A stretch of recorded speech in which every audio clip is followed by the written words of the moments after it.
అప్పుల బాధలు వెంటాడుతున్నాయా? అయితే 6 JVR వారి జాతిరత్నాలు ధరించండి. వెల్కమ్ టు మన టీవీ. మన టీవీ మన కోసం నేను మీ జర్నలిస్ట్ మనోజ్. చిన్నారి జాహ్నవి కిడ్నాప్ అయిన ప్లేస్లో ఉన్నాం. సో సరిగ్గా ఇదే ప్లేస్లో తను నడుచుకుంటూ వెళ్ళింది. ఇక్కడ నుంచి కరెక్ట్గా 10 మీటర్లు వెళ్ళిన తర్వాత ఆ అమ్మాయి కనిపించకుండా పోయింది. అయితే సీన్ ఎంట్రన్స్లో ఉన్నటువంటి ఒకసారి కెమెరా ప్యాన్ చేసుకో, అక్కడ ఉన్నటువంటి ఆ సీసీ కెమెరా ఇక్కడ దాకా రికగ్నైజ్ చేయలేకపోయింది. సో ఇక్కడ దాకా వచ్చింది మాత్రమే, ఇప్పుడు మనం ఏదైతే ఎగ్జాక్ట్గా నుంచున్న పొజిషన్ మాత్రమే సీసీటీవీ ఏదైతే ఆ ఫుటేజ్ ఇవ్వగలిగింది. సో దాంట్లో వచ్చింది కూడా వాస్తవానికి పిల్ల ఒక్కటే, పాప ఒకటే, చిన్నారి జాహ్నవి ఒకటే నడుచుకుంటూ వచ్చింది. వాస్తవానికి ఆ సీసీటీవీ ఫుటేజ్లో వాళ్ళ నాన్న గణేష్ కూడా ఉన్నాడు. సో ఇప్పుడు ఆ గణేష్ మనతో పాటు ఉన్నారు. ఒకసారి మాట్లాడదాం అసలు ఏం జరిగింది ఏంటి. గణేష్ గారు, ఏంటి అసలు పాప గురించి? సో ఇన్ని రోజులు అవుతుంది, ఎవరి మీద అనుమానం ఉందా? పోలీసులు ఎంక్వైరీలో ఇంకేమైనా లోపాలు ఉన్నాయనుకోవచ్చా? అటవీ శాఖ సరిగ్గా గాలింపు చేయట్లేదు అనుకోవచ్చా? మీకు పర్టికులర్గా మీ ఫ్యామిలీతో ఏమైనా గొడవలు ఉన్నాయి? ఫ్యామిలీతో గొడవలు అంటే ఏమీ లేవు సార్.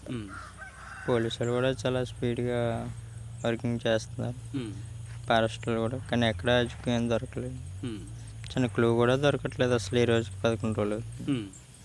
సో సరిగ్గా పాప ఏదైతే మిస్సింగ్ అయిన టైంలో దాదాపుగా ఈ అగ్రహారం రేంజ్లో ఉన్నటువంటి 7 సెల్ టవర్లు మొత్తం అనలైజ్ చేశారు. దాదాపుగా 5000 కాల్స్ అనలైజ్ చేశారు. సో వాటిలో కొంతమంది అనుమానితులను కూడా అరెస్ట్ చేశారు. సో అంటే నిజం బయటకు వచ్చే అవకాశం ఉంది అనుకోవచ్చా? ఎందుకంటే కొన్ని లాజికల్ పాయింట్స్ మనం కనెక్ట్ చేసుకుంటే అంత చిన్న పాప, ఆ కుక్క పిల్ల ఉన్నా సరే లోపలికి వెళ్ళేంత సీన్ లేదు. ఎందుకంటే మీరు అక్కడ ఉంటారు, మీకు సరౌండింగ్స్లోనే ఉంటుంది, తిరుగుతూ ఉంటుంది, ఆడుకుంటూ ఉంటుంది, ఆ చెట్టు కింద ఉంటుంది అని చెప్పి మీ ఆవిడ కూడా చెప్పారు. సో అసలు మీరే అనుకుంటారు? ఎప్పుడు అలాగా పాప ఇంటికి అని ఎప్పుడు ఎలాగ వెళ్ళలేదు, ఈ రూట్ అని రాలేదు. ఆ రూట్ అంటే ఎక్కువ పాప కంటే ఐస్ క్రీమ్ ఎక్కువ ఇష్టం. ఐస్ క్రీమ్ గురించి ఆ రూట్ అంటే ఊళ్ళోకి తీసుకెళ్తాను, అంతే అంతే. ఊళ్ళో పిల్లలతో ఈ చిన్న జాహ్నవి మాట్లాడటం కానీ? ఊళ్ళోకి నేను పిల్లలతో గట్ట తీసుకెళ్ళను, ఇంటి దగ్గరే పాప ఆ చెట్టు దగ్గరే ఆడుకుంటుంది ఎక్కువగా, ఆ కుక్కతోనే ఆడుకుంటుంది ఎవరు. సో ఒకవేళ జాహ్నవి అడవిలోకి వెళ్ళింది అనుకుందాం, ఇన్ని రోజులు బట్టి సేఫ్గా ఉంటుంది కష్టం. సో ఏదైనా సరే ఒక స్మెల్ కావచ్చు, లేదంటే ఒక క్లూ కావచ్చు దొరికేది. సో ఎలాంటి క్లూ దొరకలేదు, అంటే చిన్నారి జాహ్నవి అడవిలోకి వెళ్ళలేదు. సో ఇక్కడ దాకా వెళ్ళి ఒక ప్రత్యేక సాక్షి ఎవరో ఆ పాప అక్కడ ఉందని చెప్పారు, మీకు ఫోన్ చేయడం జరిగింది మీ ఆవిడ. దాని తర్వాత మీరు ఎప్పుడు ఎలర్ట్ అయ్యారు? అసలు చెప్పిన అతను ఎవరు? అతనికి మీకు ఏమన్నా ఇది ఉందా? అతను ఊళ్ళో మనకి అతని పరిచయం ఏమీ లేదు. పలానా దగ్గర చూసాను, అయినా పాప అంత దూరం వెళ్ళడం కూడా తెలదు పాప. ఎప్పుడు ఆ ప్లేస్ కూడా నేను తీసుకెళ్ళలేదు, చూపించలేదు.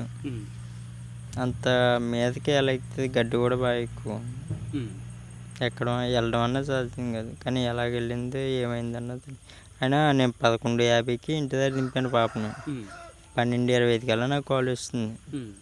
ఇతను చూడడం, ఊళ్ళోకి వెళ్ళి చెప్పడం, మళ్ళీ వాళ్ళు రావడం, మళ్ళీ ఇంటికి వచ్చి నా ఫోన్ నెంబర్ తీసుకొని చేయడం. అప్పటికే 35 నిమిషాలు అయిపోతుంది. ఇంతట్లోనే పాప అతనికి ఇప్పుడు కనిపించింది. ఏమీ అర్థం కావట్లేదు అసలు. అదొక ప్లాన్ అనుకోవచ్చా? ప్లానింగ్ అనుకోవచ్చు. ఎందుకంటే జస్ట్ అతను చూడడం, ఇప్పుడు చూడే ఊళ్ళోకి వెళ్ళడం, కుర్రోళ్ళతో చెప్పడం, మళ్ళీ వాళ్ళు ఇమ్మీడియట్ పరిగెట్టి రావడం, నా దగ్గర రావడం. ఓకే, ఏం అర్థం కావట్లేదు. పాప కనిపించింది ఇక్కడ నుంచి ఎంత దూరం ఉంటుంది? ఇక్కడ నుంచి 1/2 కిలోమీటర్ ఉంటుంది. 1/2 కిలోమీటర్, 1/2 కిలోమీటర్ లోపలికి. అసలు ఇప్పటి వరకు పాప అలాంటి ప్లేస్కి ఎప్పుడు వెళ్ళలేదా? అక్కడికి లేదు, పుట్టిన నుంచి నేను తీసుకెళ్ళలేదు. కొండ వేరే కదా, బాగోదాలు కానీ తీసుకెళ్ళలేదు. ఓకే, దాని తర్వాత ఆయన వచ్చి మీకు ఫోన్ చేశారా, లేకపోతే మీ ఆవిడకి ఫోన్ చేశారా? అతను దగ్గర ఫోన్ లేదు. అతను ఇంకొక ఊళ్ళోకి వెళ్ళి కుర్రోళ్ళు తిప్పాడు, పలానా దగ్గర పాప ఉంది కనిపిస్తుంది అలాగని.